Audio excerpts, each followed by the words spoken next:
Monetary policy.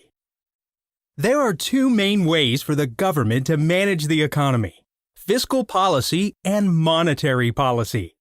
This video is about monetary policy. Another one discusses fiscal policy. The objectives of monetary policy are to keep inflation under control, while at the same time supporting the level of employment. Balancing these objectives is not always easy. Monetary policy is usually the responsibility of a country's central bank, also called the Federal Reserve Bank in the United States. Central banks try to reach their goals by controlling the quantity of money that circulates in the economy, which in turn determines the rate of interest. Let's first see why interest rates are important. Remember that if you save money, you receive interest from the bank, and if you borrow money, you need to pay interest. So interest can be seen as the cost of money or the price of money. If interest rates are high, borrowing is expensive and people prefer to leave their money in the bank so it earns interest. On the other hand, if interest rates are low, then money is cheap and people will borrow more in order to buy durable goods like cars or to invest in improving their homes or in a business. Low interest rates can increase output, but only if there is spare capacity or unemployment in the economy. If the economy is already operating near full capacity, then lower interest rates will just lead to more inflation, as more money is circulating to chase a constant supply of goods and services.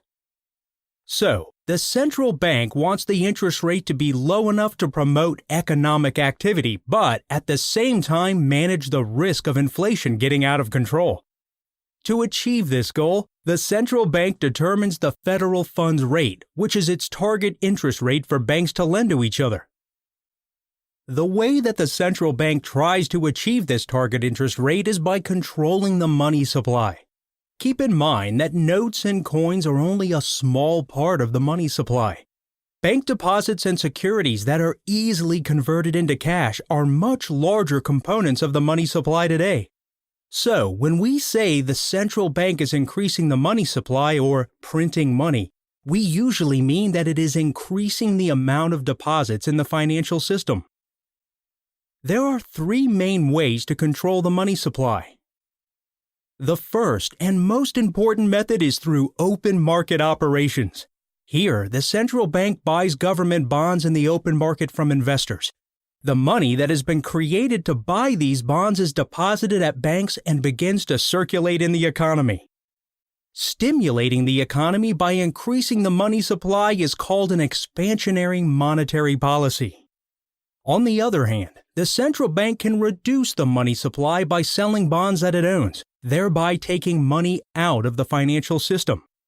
This is called a contractionary monetary policy and happens when there are concerns about inflation.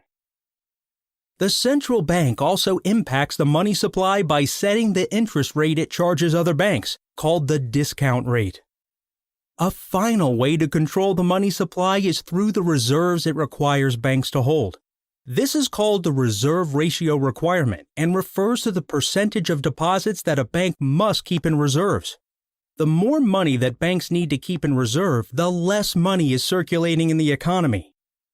Although the central bank has a variety of tools it can use, controlling the money supply is not easy. Policymakers can never be sure of the exact consequences of their actions on the economy and how long it takes for their decisions to have an impact. That is why central bankers keep an eye on economic data all the time. That concludes the intro to the money supply. Check our other videos for more insights.